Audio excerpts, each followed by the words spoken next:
Back now on Most Buffalo, and there is a star attraction at the Buffalo and Erie County Botanical Gardens right now, and his name is Morty Junior. So Morty is a corpse plant, and he is about ready to bloom. It's a pretty rare occurrence, which is a good thing because the blossom gives off a drop-dead, horrendous smell. Still, it's so intriguing, people cannot wait to experience it. We went to the Botanical Gardens earlier today to learn more about Morty Junior and find out when we can expect the main event to happen. And we're here with Aaron Grayjack to talk more about the man of the hour here behind you. And I was saying earlier that I've been doing this job for probably a little more than 25 years now, and no matter where one of these things blooms, anywhere in the country, people cannot wait to see it. It's really kind of astounding. It is. It's amazing for botanical gardens to have really cool species like these in our collections to showcase the weird and wonderful, pieces of Mother Nature, and it's such a unique experience. It doesn't happen very often. When it does happen, we have about 24 to 48 hours to smell that stinky stink, and then he kind of withers away and goes dormant again. So it is a flash of excitement, and everyone just loves to come and see it. And obviously we're standing here right now. You can't smell a thing. So where are we in the process right now? Morty Junior is still growing really fast. He's growing over an inch a day. I just heard he grew 4.5 inches in the last 2 days, so that's really exciting. Once he slows down in growth, then we know we have about a day or two until he fully opens and stinks up the whole place. And it is a very stinky experience. You're going to know it right away. Yes, you can smell it as you walk up to the Botanical Gardens in that first 24 hours. It really is something to smell.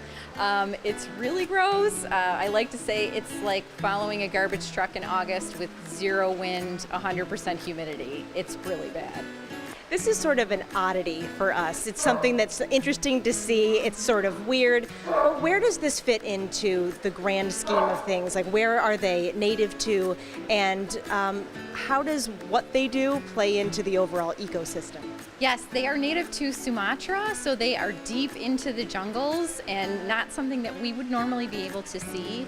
And when they are not flowering, they are kind of just a green plant that shoots up into the sky, so you might miss it if you even were in the jungle. And if you're not around in that 24 to 48 hours to smell and see that beautiful flower, you would miss it. So it really is a super unique plant, and we are so lucky to have several of them in our collection. So hopefully we'll get to do this again and again and again, but we never know when it's gonna happen, and we kind of just have to wait for this amazing piece of Mother Nature to experience.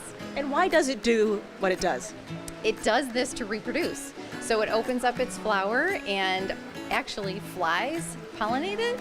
Flies are pollinators in this instance. They get in there and wiggle around and get that pollen all over them, and then they pollinate the flower by accident. They don't really know they're doing it, which is great. So they're working really hard. So flies are our friend in this instance, and when Morty Junior opens up, we will see swarms of flies come in here because it mimics rotting flesh.